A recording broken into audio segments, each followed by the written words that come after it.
दूसरों को धोखा देकर अपनी जीविका चलाना गलत बात है, और ऊपर से परमेश्वर का नाम लेकर धोखा देना तो कितना बड़ा पाप है। और ऊपर से तुम तो सेवकाई करती हो। हमने अक्सर ये सुना होगा, जब तक धोखा खाने वाले लोग होते हैं तब तक धोखा देने वाले भी होते हैं, ऐसी एक कहावत है। लेकिन हम जो परमेश्वर के बच्चे हैं, ना तो हमें धोखा खाना है और ना ही धोखा देना है।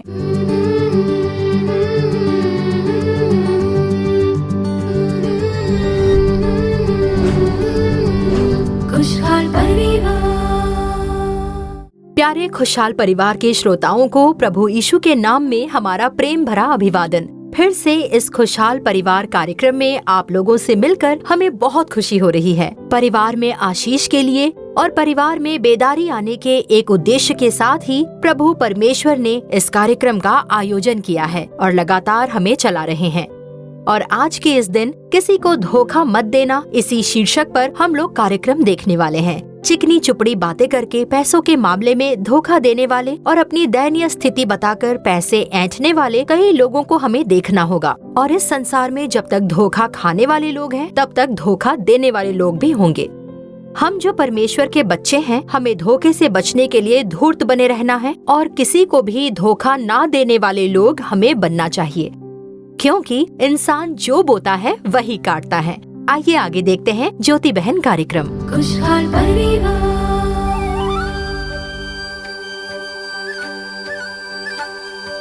तम तननम तननननम तम तननम तनतनननम तम तननम तनतनननम तम तम तननम तम तननम तम तननम तम तननम तम तननम तम।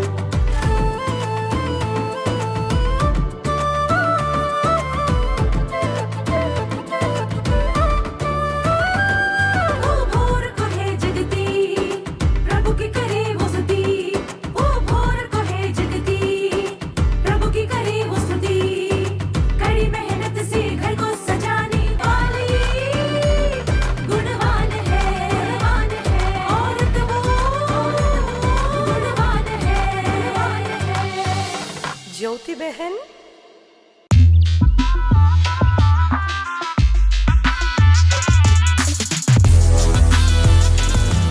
इसमें 1 लाख रुपए हैं।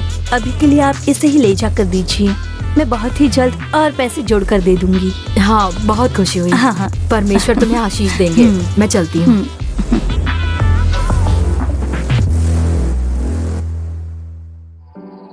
सुनिए, उस वृद्धाश्रम के लिए मैंने 1 लाख रुपए दिए हैं। ये तो बहुत अच्छी बात है।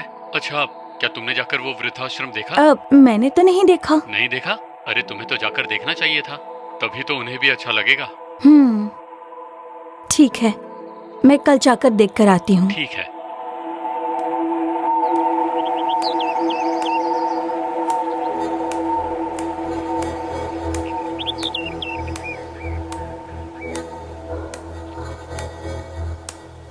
वृद्धाश्रम का पता तो यहीं का बताया था उन्होंने।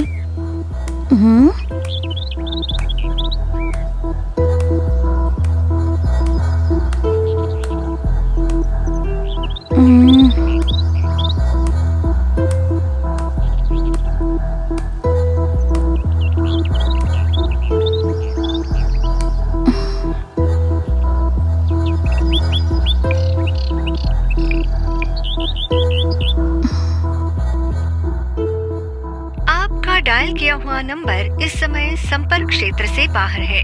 कृपया कुछ देर बाद फिर डायल करें।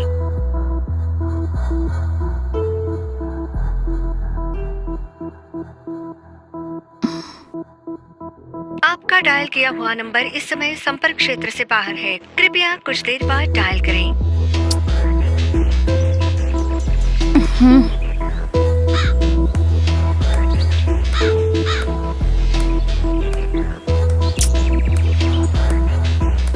कहाँ पर होगा आखिर?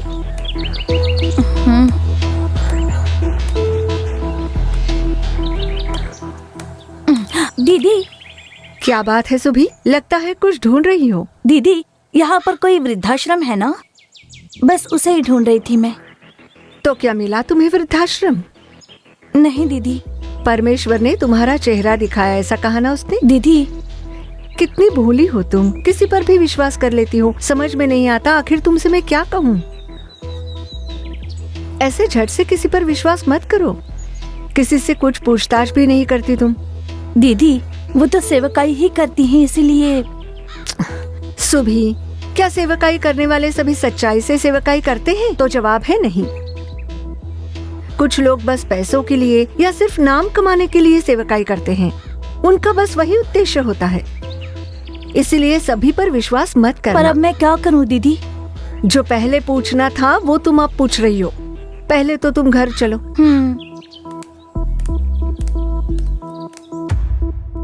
अब क्या करें दीदी? ज्योति, हाँ? क्या हम पुलिस के पास जाकर कंप्लेंट कर दें? नहीं भाई साहब, वो तो ऐसा होगा जैसे हम खुद की तौहीन कर रहे हैं, और ऊपर से वो हमारे जान पहचान वाले हैं। मैं उससे बात करती हूँ। हो सकता है उसकी पत्नी ने जो किया वो उसे भी पता ना हो। हाँ, ये सही कहा तुमने।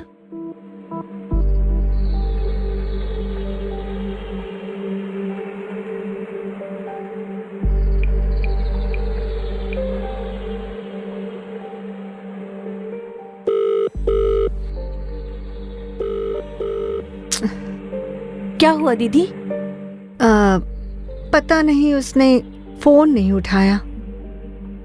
तुम फिक्र मत करो सुभी, तुम्हारे पैसे तुम्हें मिल जाएंगे, डरो मत। ठीक है दीदी। सुनिए जी, हमें उस औरत ने धोखा दिया है। ये क्या कह रही हो? सच कह रही हूँ। वृद्धाश्रम के लिए पैसे मांगने के लिए आई थी, उसे हमने 1 लाख रुपए दे दिए थे। हाँ? वहाँ पर तो कोई वृद्धाश्रम है ही नहीं। सच कह रही हो तुम? हाँ, सच कह रही हूँ। उन्होंने हमें धोखा दिया है। सेवकाई करने वाले लोग भी ऐसा करने लग गए? अब तुम क्या करने वाली हो? मैंने ज्योति दीदी से बात की है। उन्होंने कहा है कि पैसे किसी भी तरह मिल जाएंगे। चलो ठीक है।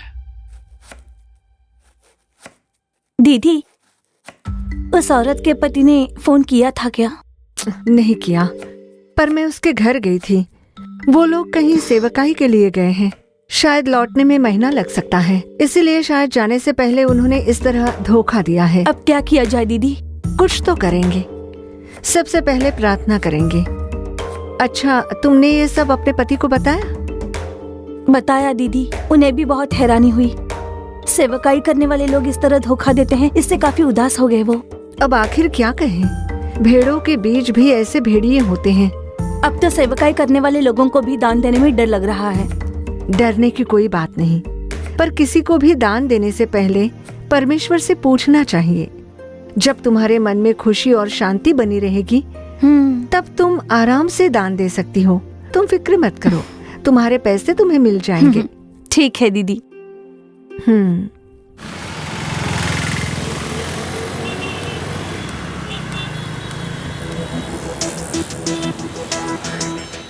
ये तो वही औरत लग रही है। ये तो वही है। ज्योति दीदी को फोन करती हूँ।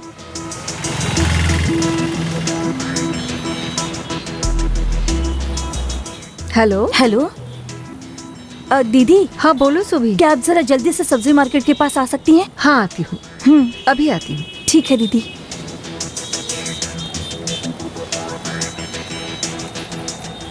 क्या हुआ सुभी? वो देखिए वहाँ।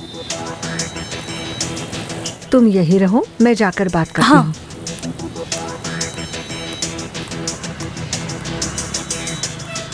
दीदी, सब्जी खरीदने आई हैं आप? नहीं नहीं, मैं तो बस दिए हुए पैसे वापस लेने आई हूँ। कैसे पैसे? आपसे तो मैंने कोई पैसे नहीं लिए।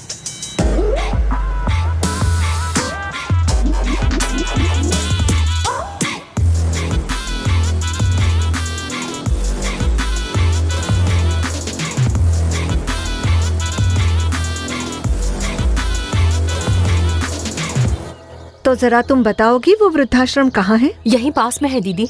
झूठ मत बोलिए। आपने जहाँ बताया था वहाँ वृद्धाश्रम है ही नहीं।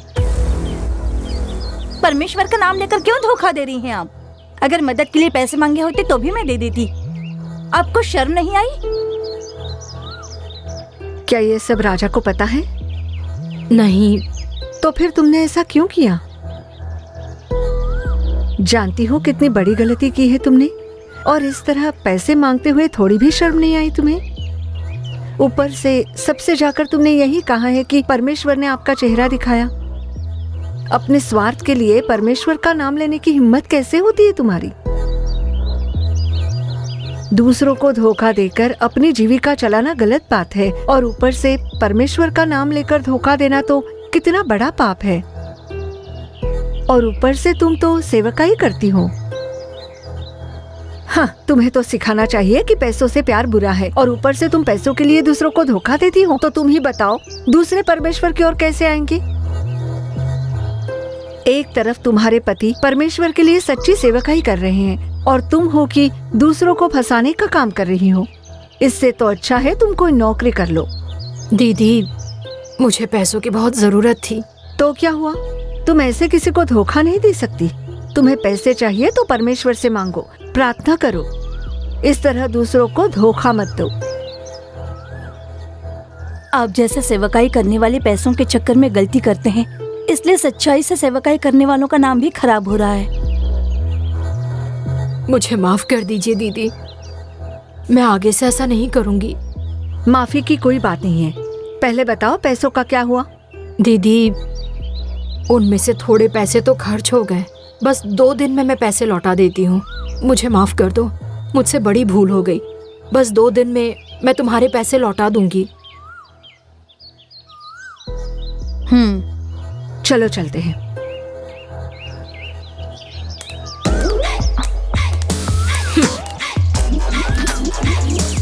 तुम इंतजार करते रहो, मैं हाथ नहीं आने वाली। तुम लोगों के लिए मैं खुद को नहीं बदलने वाली।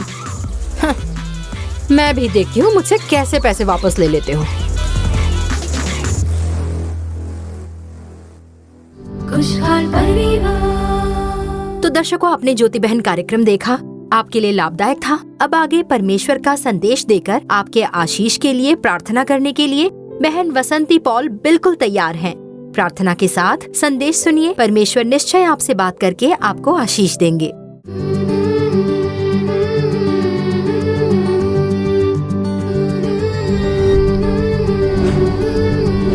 खुशहाल परिवार।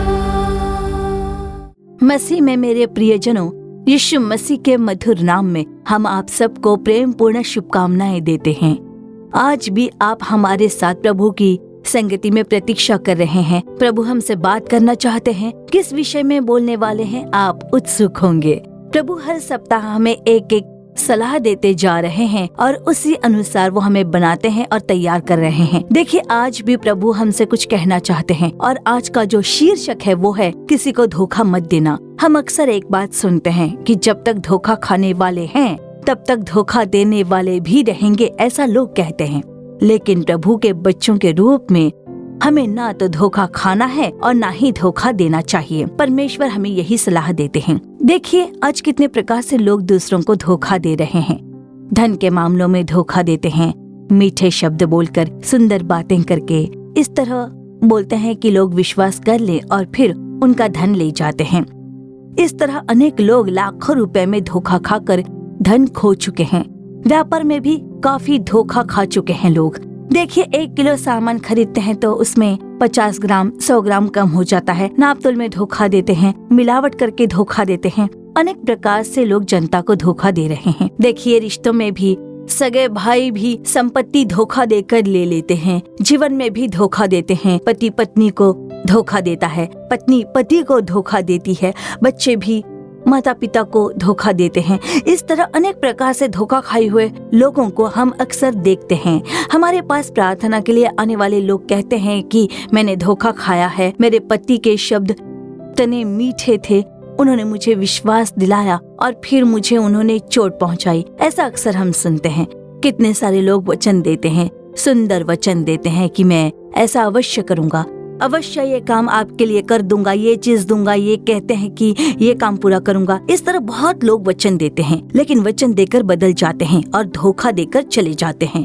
अनेक लोग इन वचनों को सुन सुनकर अनेक कामों में धोखा खाकर आज आंसुओं के साथ खड़े हुए हैं। प्रभु के बच्चों के रूप में हमें क्या करना चाहिए? तो देखिए, किसी को धोखा नहीं देना चाहिए। हमारे शब्दों से, हमारे जीवन से या हमारी बातों से, हमारे कामों से किसी को भी हमें धोखा नहीं देना चाहिए। प्रभु कहते हैं धोखा मत खाओ और दूसरों को धोखा मत दो। परमेश्वर हमें यही सलाह दे रहे हैं। देखिए, कुछ दिन पहले एक विधवा बहन यहाँ प्रार्थना के लिए आई हुई थी। उनके पति नहीं थे और 2 बच्चे थे। उनके साथ एक बहन थी जो बहुत कम पढ़ी लिखी थी और बहुत ही सरल थी, जो कोई भी कहे उस पर विश्वास कर लेती थी। अपना घर नहीं था उनका, ना ही कोई आमदनी थी उनकी। मेहनत करके मजदूरी करती और अपने बच्चों को पढ़ाती थी। वो कहती थी मेरे बच्चों को मेरी तरह कठिनाई ना हो, उन्हें पढ़ाना है। उन्होंने कठिनाई सहकर बच्चों को पढ़ाया। उनके माता पिता से उन्हें एक घर और थोड़ी सी जमीन मिली थी। तब उस बहन को उसके सगे भाई और बहन ने कहा कि ये संपत्ति, ये घर और ये जमीन हमें मिलनी चाहिए। उन्होंने सोचा कि ये पढ़ी लिखी तो है नहीं, हम जो भी लिखेंगे ये हम पर विश्वास कर लेगी। इस तरह उन्होंने उसे धोखा देने के लिए काफी युक्तियां की।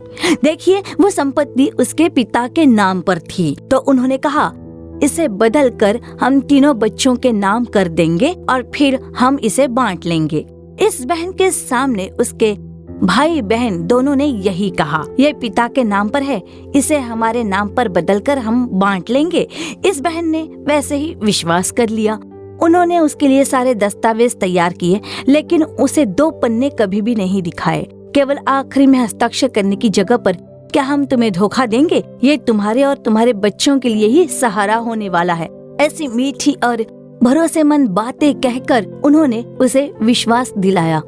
तुरंत इस बहन ने बिना दोनों पन्ने देखे आखिरी में हस्ताक्षर कर दिए। और तब हुआ क्या पता है, वो घर और वो जमीन सब उनके हाथों से चला गया।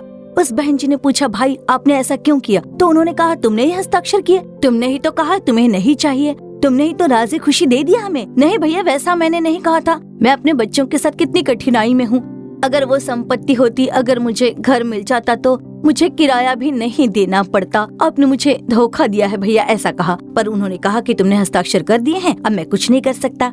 वो आंसुओं के साथ वहीं पर खड़ी थी। देखा आपने कैसे धोखा दिया गया। एक गरीब विधवा को उसके सगे भाई बहन ने धोखा दिया। क्या आप भी आज किसी प्रकार से किसी से धोखा खाए हुए हो? परिवार में किसी व्यक्ति से धोखा खाकर पीड़ित हैं, दुखी हैं? अपने स्वार्थ के लिए कितने सारे लोग दूसरों को धोखा देते हैं, कितने लोग दूसरों को भरमाते हैं, फंसाते हैं।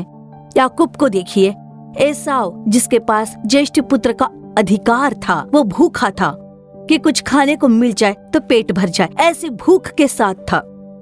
भूख की लालसा से उसने पक रही लाल दाल को देखा और खाने की इच्छा हुई। तब एसाव ने कहा कि मुझे खाना खिला दे। तब देखो, याकूब कहता है कि ज्येष्ठ पुत्र का अधिकार मुझे दो, बस तभी मैं तुम्हें ये दाल दूंगा।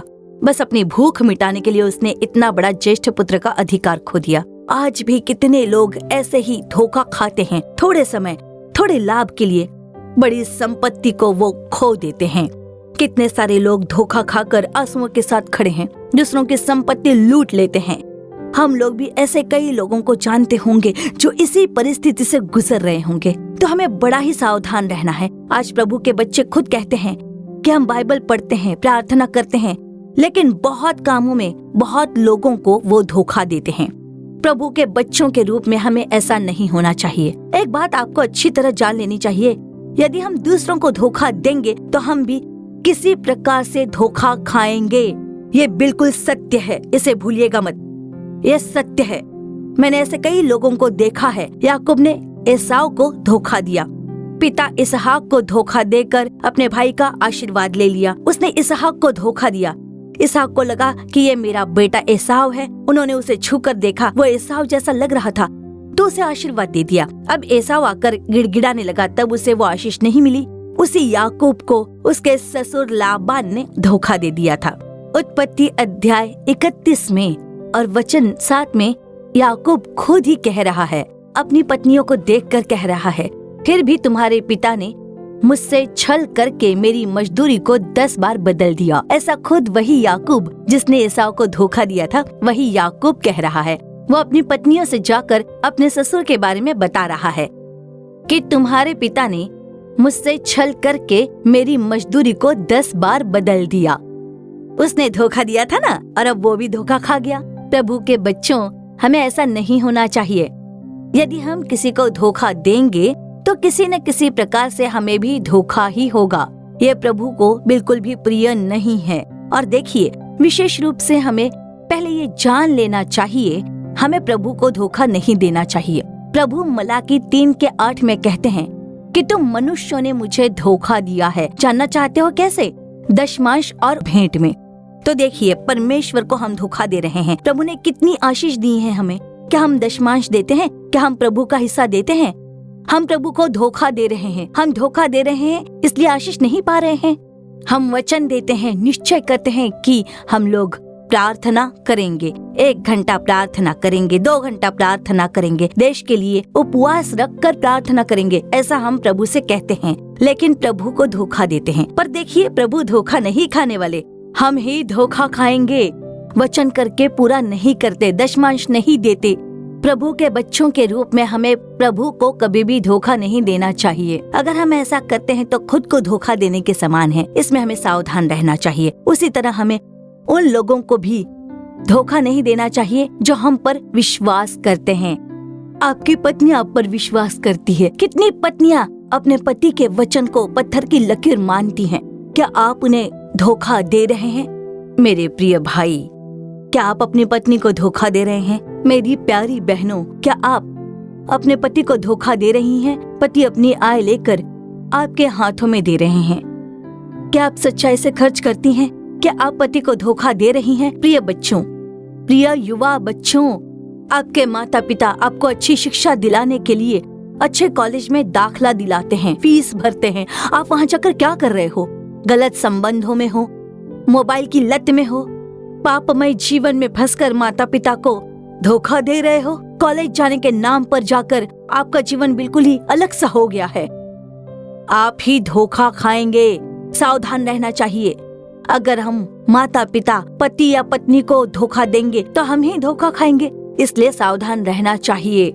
आज प्रभु हमें यही सीख दे रहे हैं कि किसी को भी धोखा मत देना, चाहे वो इंसान कैसा भी हो, उसे धोखा मत दीजिए। देखिए, कितनी वित्तीय संस्थाएं लोगों को धोखा देकर ठग रही हैं, लेकिन हमारे लोग सोचते ही नहीं। मीठे शब्दों और आकर्षक ऑफर्स को देखकर धोखा खा जाते हैं। वो लाखों रुपयों में धोखा खाकर सड़क पर खड़े हैं, आज हड़ताल कर रहे हैं, लेकिन क्या लाभ? उससे क्या होने वाला है? वे सब लेकर भाग गए। सावधान रहना चाहिए। हमें भी धोखा नहीं खाना चाहिए। हमें ऐसा करना भी नहीं चाहिए कि दूसरे हमें धोखा दें। और उसके लिए किस चीज की जरूरत है? प्रभु की कृपा चाहिए, प्रभु की दया चाहिए। हमें प्रभु के सामने सच्चे होना चाहिए। हम बाइबल में पढ़ते हैं, नीति वचन में लिखा है कि सच्चे मनुष्य पर बहुत आशीर्वाद होते रहते हैं। क्या हम सच्चे बने रहेंगे? हमें धोखे का धन नहीं चाहिए। धोखा देकर जीना नहीं है। यदि हम दूसरों को धोखा देकर जिएंगे तो हम ही धोखा खाएंगे। वो जीवन हमें नहीं चाहिए। आज प्रभु भी हमें यही सलाह दे रहे हैं।